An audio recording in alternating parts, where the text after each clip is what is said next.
Bonjour à tous et bienvenue dans ce nouveau numéro d'Interaction, le magazine international et interactif du Figaro. Nous irons voter aux législatives dimanche, mais aujourd'hui ce sont les Britanniques qui élisent leurs députés et nous sommes ensemble pendant une demi-heure pour répondre à toutes vos questions avec nos trois correspondants du jour. Florentin Collomb à Londres qui a peu dormi depuis 4 jours pour vous donner chaque jour tous les détails possibles bien sûr sur les attentats du London Bridge, mais aussi sur ces dernières heures de campagne en Angleterre. Philippe Gély à Washington qui essaie, comme des milliers de journalistes aux États-Unis, de comprendre le président Trump et notamment de lire entre ses tweets. Et puis Jean-Jacques Mével à Bruxelles qui connaît l'article 50 du traité de l'Union européenne comme s'il l'avait écrit lui-même et qui nous détaillera les enjeux concernant le Brexit. On va commencer tout de suite avec l'Angleterre, bien sûr. Florentin, qui est notre guest star un peu de cette émission, avec déjà 2 infographies pour comprendre les enjeux du scrutin. La Chambre des communes, à quoi ressemble-t-elle aujourd'hui? On va vous montrer sur 650 députés, vous voyez que 330 appartiennent déjà au Parti conservateur, 229 au Labour.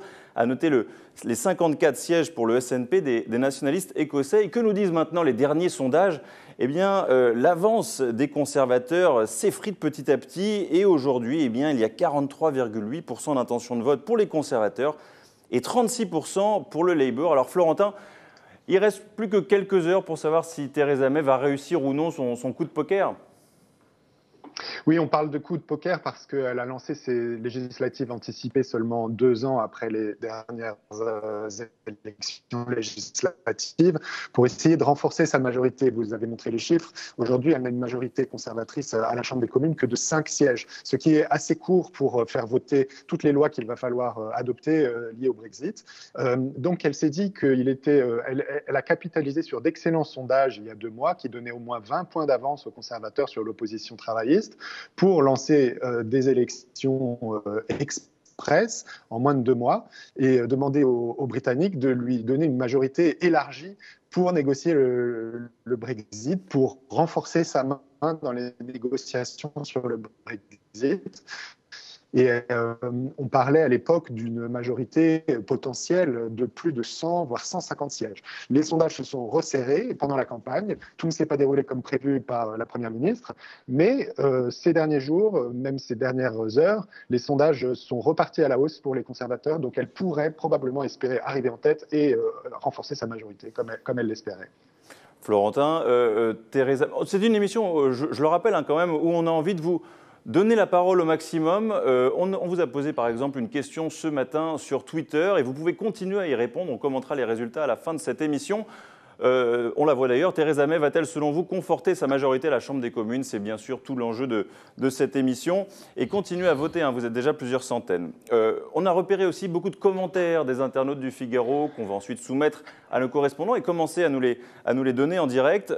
Vous êtes nombreux à réagir aux conséquences des attaques de Londres sur ce scrutin qui se déroule aujourd'hui. On a par exemple Al-Sako 1 qui nous dit « Daesh essaye à chaque fois d'influer sur les élections pour faire passer une droite dure et crisper les relations avec les musulmans ». Et on a également Paul Calibra, voilà, très bien, qui nous dit « Les Anglais découvrent comme les Français que nos gouvernements sont usés à vouloir réparer les erreurs des Américains au Moyen-Orient, en Libye concernant la France et la Grande-Bretagne. Financièrement, ce n'était pas tenable, alors on a dégarni les polices françaises et britanniques pensant naïvement qu'il fallait agir hors de nos frontières. » Justement, peut-être sur ce point, Florentin, on parle des opérations extérieures de l'Angleterre en Angleterre ou ce n'est pas un débat finalement? Non, on en parle assez peu. Ça a fait débat dans le passé parce que les Anglais ont été traumatisés par les interventions militaires britanniques et américaines en Afghanistan et en Irak surtout. Mais ça ne fait pas du tout débat dans les suites des attentats récents. Mais comme le montrait cet internaute, la réaction de cet internaute, c'est surtout autour de la sécurité au sein du pays et des effectifs de la police que le débat s'est concentré ces derniers jours, particulièrement après l'attentat de Londres. Et justement, vous êtes également très nombreux, bien sûr, à réagir sur ces attentats de Londres. Je précise quand même en régie, parce qu'on est en direct et on est très transparent avec vous, que j'ai un problème de tablette pour lire vos commentaires. Donc d'ici quelques secondes, je pourrai le faire, vous inquiétez pas, et vous donner la parole. On a quand même déjà un bref rappel sur ces 3 attaques qui se sont déroulées en Angleterre depuis quelques semaines. Il y a eu, vous l'avez vu, le 22 mars dans le quartier de Westminster, cette voiture bélier qui a fait au moins 5 morts. Le 22 mai à Manchester, ce concert d'Ariana Grande. Et puis samedi dernier au London Bridge. On est déjà quand même à plus de 34 morts pour ces 3 attentats. Et regardez ce que nous dit un internaute. Le problème réside toujours dans le budget qui sera nécessaire pour augmenter les effectifs. Là, pour le coup, Florentin, c'est une question qui a agité la campagne, surtout ces derniers jours et ces dernières semaines. Oui, complètement ces derniers jours, parce que Theresa May a dit qu'on ne pouvait plus rester complaisant avec les terroristes. Le seul problème, c'est que Theresa May a été ministre de l'Intérieur pendant 6 ans avant de devenir Premier ministre l'année dernière. Et pendant ces 6 ans, le budget de la police a été réduit de 22%. Les effectifs des policiers ont été réduits de 20 000 dans le pays, et même le nombre de policiers armés, qui sont une petite minorité des forces de l'ordre britanniques, a diminué ces derniers temps. Donc la polémique a beaucoup porté là-dessus, et l'opposition a reproché à Theresa May de vouloir proposer de garantir la sécurité au pays au rabais, en rognant sur les budgets, et ça a permis à l'opposition travailliste de s'engouffrer dans cette brèche et de dire que Theresa May ne peut pas garantir la sécurité du pays dans ces conditions, alors qu'un programme d'austérité est prévu de continuer de s'appliquer dans les prochaines années, et de nombreuses réductions de budget pourraient s'appliquer à la police dans les années qui viennent. Le maire de Londres, Sadiq Khan, l'a aussi souligné. Oui, on va en parler d'ailleurs, Sadiq Khan, avec Philippe Gély à Washington, puisqu'il y a eu cet échange que vous avez bien sûr suivi entre Sadiq Khan, le maire de Londres, et le président américain. On en reparle dans quelques minutes. Theresa May avait aussi fait une déclaration qui avait suscité quelques débats au lendemain de l'attaque du London Bridge, devant le 10 Downing Street. On va l'écouter. There is, to be frank, far too much tolerance of extremism in our country. So we need to become far more robust in identifying it and stamping it out across the public sector and across society. That will require some difficult and often embarrassing conversations. But the whole of our country needs to come together to take on this extremism. Florentin, le Royaume-Uni est connu pour avoir une tolérance envers les extrémistes? Ça a été le cas dans le passé. Il y avait une tolérance relative pour l'expression des différentes sensibilités. Mais depuis les attentats du 11 septembre aux États-Unis d'abord, puis de 2005 à Londres, il y a eu un renforcement de la lutte contre cela. Le problème, c'est qu'en disant qu'on avait été trop tolérant, Theresa May, là encore, donne des bâtons pour se faire battre. Et quand elle parle de conversations difficiles, sur la difficulté à repérer ces extrémistes, là, les attentats, les profils des auteurs des attentats de London Bridge le week-end dernier montrent que 2 d'entre les 3 des 3 auteurs de ce week-end étaient connus des services de police, connus des services de renseignement. Certains avaient déjà été surveillés. L'un d'entre eux, qui était d'origine italienne, avait été signalé aux forces de l'ordre britanniques par les Italiens, et aucun n'a été intercepté malgré tout. Donc elle porte forcément une responsabilité en tant qu'ex-ministre de l'Intérieur dans ces failles de sécurité qui ont conduit à ces attentats. Et remettre en cause la liberté d'expression et l'extrémisme, c'est une chose, mais aussi la façon dont fonctionnent les services de renseignement et d'antiterrorisme est un autre sujet qui va être l'un des principaux défis du nouveau gouvernement de Theresa May probablement. Avant de vous poser une dernière question, Florentin, je rappelle que vous pouvez poser vos questions. J'ai enfin cette tablette qui marche parfaitement. Je peux lire vos questions, les poser directement aux correspondants. Florentin, un dernier mot sur Jeremy Corbyn, l'opposant à Theresa May, qui mène la bataille du Labour. On a un internaute qui nous dit, prise reine, il s'appelle, que propose son rival? Rien. Chaque fois qu'on lui pose une question dans ce domaine, il noie le poisson. Il parlait des effectifs de police. Il n'a jamais voté pour les lois antiterroristes, n'a jamais condamné les attentats de l'IRA. Pense qu'il ne faut pas poursuivre les sympathisants de Daesh au nom de la liberté de penser. Est-ce qu'on le voit comme un recours crédible, ou est-ce que c'est simplement en opposition à Theresa May que finalement il grappille quelques points dans les sondages? Non, je pense que c'est sa principale faiblesse. Il risque de perdre ses élections pour ses positions sur ces sujets, mais sur d'autres aussi, comme le Brexit, on en parlera un petit peu plus tard. Mais sur la question, le commentaire que vous venez de lire caricature un petit peu, mais il n'est pas complètement faux. C'est vrai qu'il a voté aucune des lois antiterroristes dans le passé.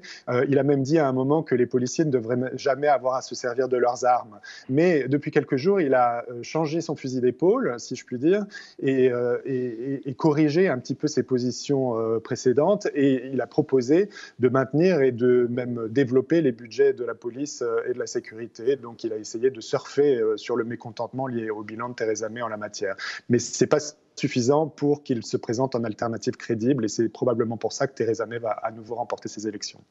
Une question d'internaute qui vient de nous arriver, Fan2, qui est très contente que la tablette soit arrivée. On va pouvoir poser sa question. Elle nous dit, en général, l'électorat britannique est plutôt insensible à ce genre de tragédie. Est-ce que c'est possible? Est-ce que c'est quantifiable aussi, Florentin? Non, c'est très difficile à quantifier. La façon dont la tragédie elle-même peut se répercuter dans les urnes, je pense que c'est marginal. La question, c'est comment les Britanniques vont voter pour quelle confiance ils apportent aux deux principaux candidats et aux futurs leaders qu'ils veulent pour leur pays. Je pense que c'est une question beaucoup plus générale que simplement la réaction aux attentats en tant que tels. Merci beaucoup Florentin. On va maintenant traverser l'Atlantique pour arriver dans le salon de Philippe Gély, notre correspondant aux États-Unis. On a beaucoup parlé chez vous de la déclaration à la base presque anodine de Sadiq Khan qui essayait de rassurer sa population au lendemain des attaques de Londres. D'ailleurs, on va l'écouter pour que tout le monde puisse se la remémorer. Londoners will see an increased police presence today and over the course of the next few days. No reason to be alarmed.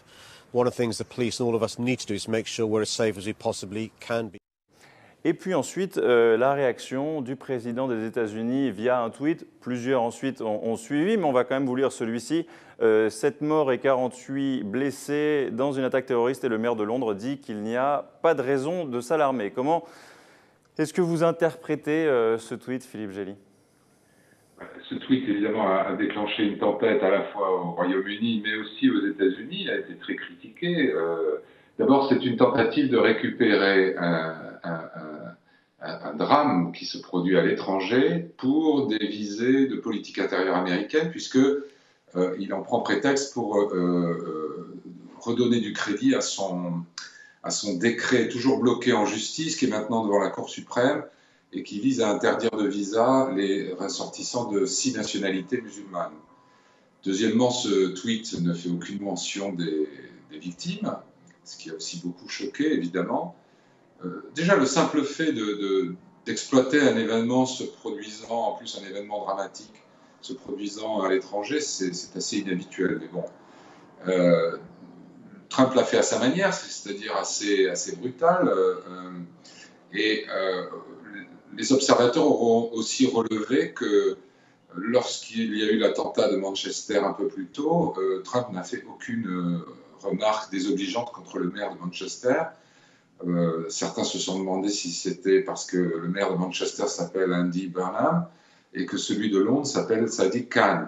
Il a aussi un contentieux personnel en fait avec Sadiq Khan depuis 1 an, puisque le maire de Londres avait critiqué l'attitude de Trump à l'égard de l'islam, en disant qu'il était ignorant de l'islam et qu'il faisait le jeu des extrémistes, notamment en proposant à l'époque comme candidat à la présidence américaine une interdiction d'entrer dans le territoire pour les musulmans.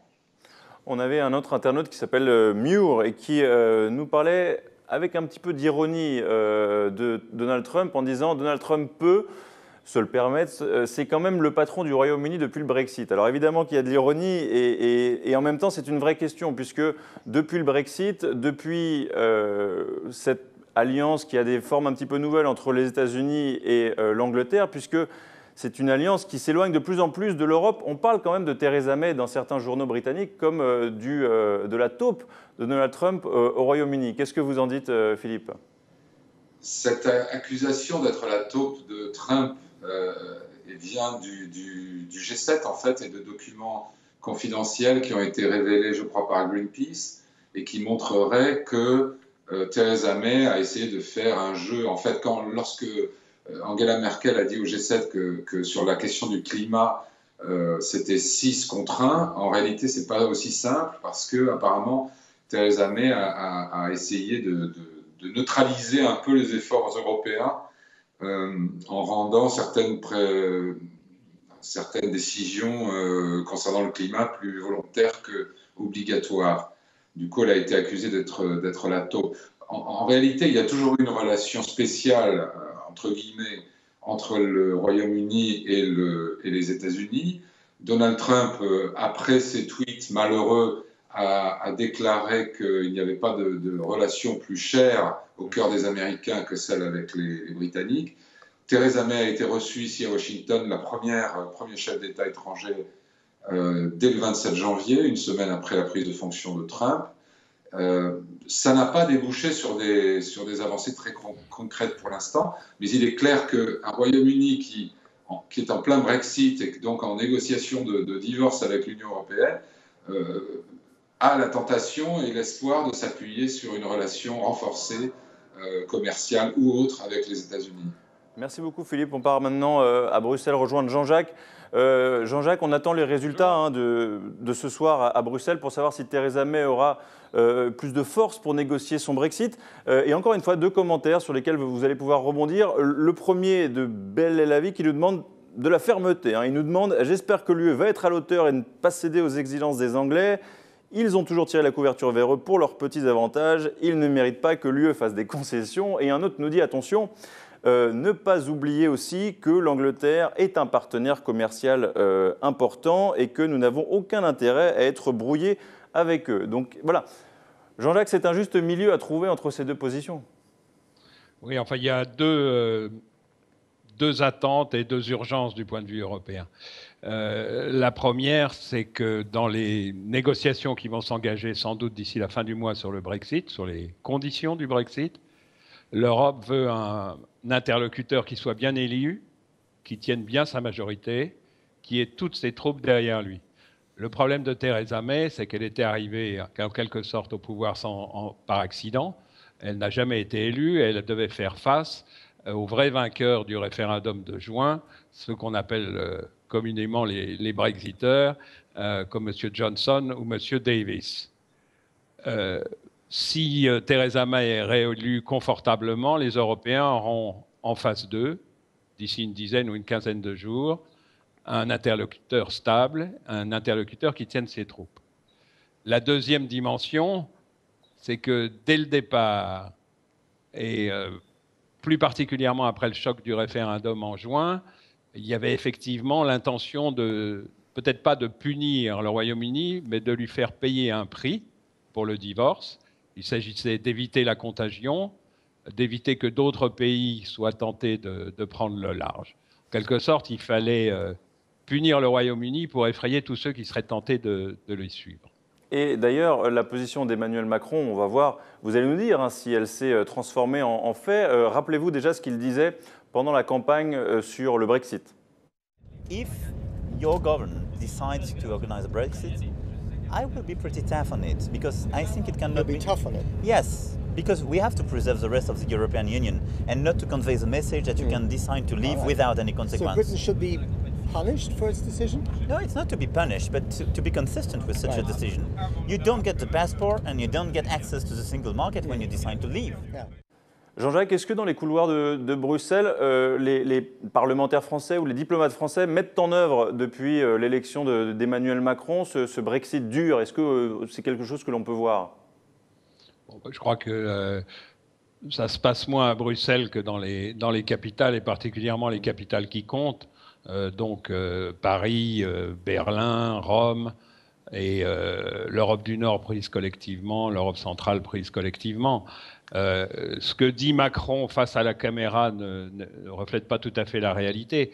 Ce qui est clair, c'est que les 27 se sont rapprochés depuis un an sur une ligne, comme le souligne Macron, c'est-à-dire que le Royaume-Uni s'en va à sa demande, il ne peut pas conserver en étant à l'extérieur du club les avantages qu'il avait en dedans. Et ça vise particulièrement 2 choses. D'une part, tout le bénéfice que la City retire des transactions et des opérations faites en euros, et aussi l'accès que le Royaume-Uni avait sur un marché de 450 millions de consommateurs. Très rapidement, Jean-Jacques, Roland Barthès sur le chat nous demande « Est-ce que vous pensez que le gouvernement Macron a une ligne différente de celle de Hollande sur ce dossier ?» Je crois qu'il a surtout un mandat beaucoup plus fort, qui va peut-être être renforcé d'une certaine façon avec les législatives, donc il peut se montrer assez ferme. Il n'est pas tout seul. Merkel, peut-être avec plus de forme, est exactement sur la même ligne, et le principe est toujours le même. Le Royaume-Uni, à l'extérieur du club, va perdre un certain nombre de choses. Et ça va être tout l'intérêt de la négociation qui va s'engager à la fin du mois, parce qu'au Royaume-Uni, Mme May prétend exactement le contraire. Eh bien, merci beaucoup, messieurs. J'espère qu'on a répondu à la plupart de vos questions. Et puis, on sera bien sûr sur lefigaro.fr toute la soirée pour vous faire vivre aussi ces élections au Royaume-Uni. Je vous dis à la semaine prochaine. Et quant à nous, c'est le moment de recevoir notre invité du jour.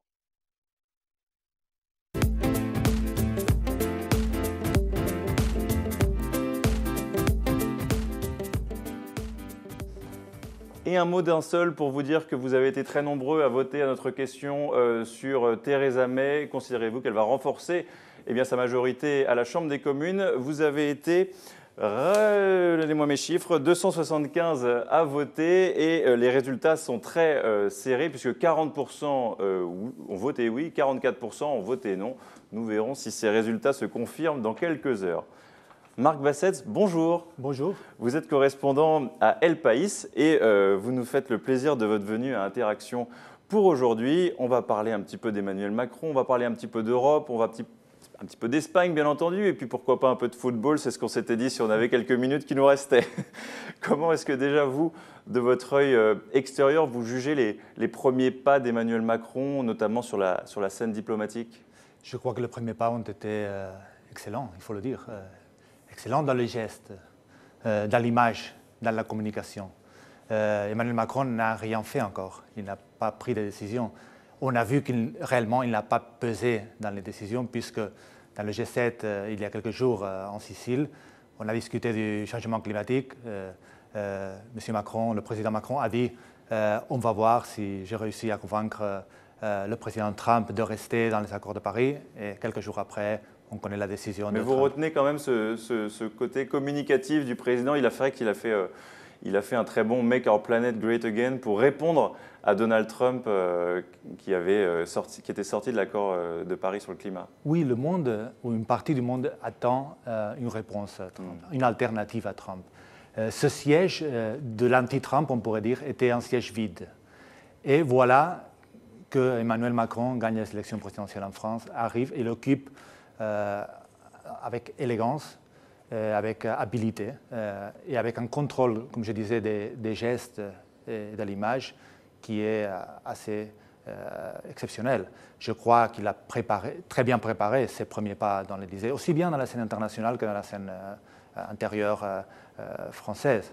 Vous avez déclaré juste avant la campagne, d'une certaine façon, cette élection va être un référendum sur l'Europe. Les Français vont dire s'ils sont d'accord avec l'Europe telle qu'elle est ou s'ils veulent la changer radicalement. Quelle leçon vous tirez de ce deuxième tour en France? Oui, je tire la leçon qu'en pleine vague populiste, en pleine vague nationaliste, anti-globalisation, anti-européenne, on a eu le Brexit d'abord, on a eu Donald Trump après. Bon, les Français, on croyait que la France était un pays très méfiant de la construction européenne, un repli, un pays malheureux, un pays qui avait peur. Voilà que c'est un nouveau souffle pour l'Europe pour vous? Oui, je crois que sans doute c'est un nouveau souffle pour la construction européenne. Le président Macron doit le faire en alliance avec Angela Merkel. Le Brexit et Trump aident aussi.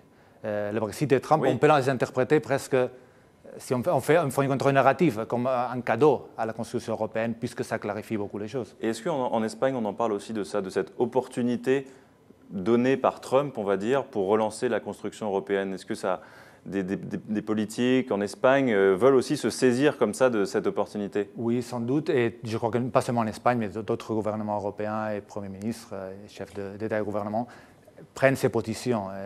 Le président espagnol Mariano Rajoy aussi est en train de se situer pour cette nouvelle opportunité. C'est une opportunité. On n'a pas rien encore vu. Je crois qu'on ne va pas voir beaucoup de choses dans les prochains mois. Il faut attendre les élections allemandes en septembre. Il faut attendre voir si Emmanuel Macron impose ces réformes qui sont importantes pour la crédibilité française face à l'Allemagne et aux partenaires européens. Et est-ce que Mariano Rajoy est toujours en équilibre instable? On voit par exemple qu'en Espagne, certes, le chômage a beaucoup baissé, mais il est encore autour de 19% aujourd'hui?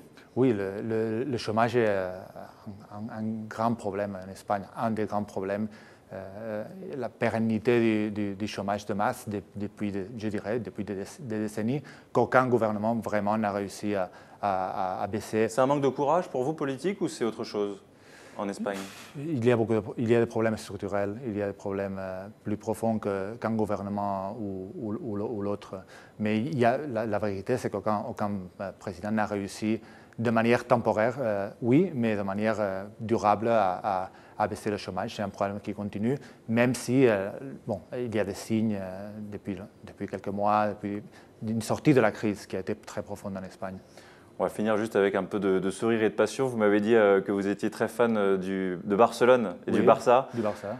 Bon, c'est le Real de Madrid qui a gagné la Ligue des Champions. Le Barça est plus un club en crise depuis quelques années maintenant, depuis le départ de Guardiola. Oui, le Barça. Qu'est-ce qu'il faut faire pour vous?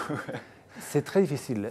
La gloire que nous, les fans du Barça, avons vécue pendant les années de Guardiola, des titres, un jeu magnifique qui a impressionné le monde entier, je crois qu'on ne va pas le revivre. C'est un moment extraordinaire, exceptionnel. Et on est encore en train de vivre, on pourrait dire, la gueule de bois de ces belles années. Et en plus, vous savez que pour quelqu'un qui est un supporter du Barça, si le Madrid gagne, c'est encore pire. Mais oui, donc c'est terrible. C'est vraiment une très mauvaise année pour vous. Exactement. On espérait qu'elle se finira mieux. Merci à vous d'être venu sur le plateau d'Interaction. Merci à vous de nous avoir suivis. Merci. Vous allez pouvoir voir sur la page de dialogue de cette émission beaucoup de liens des correspondants ou d'autres journalistes du Figaro sur ces élections au Royaume-Uni. Et quant à nous, on se dit à la semaine prochaine pour un nouveau numéro d'Interaction.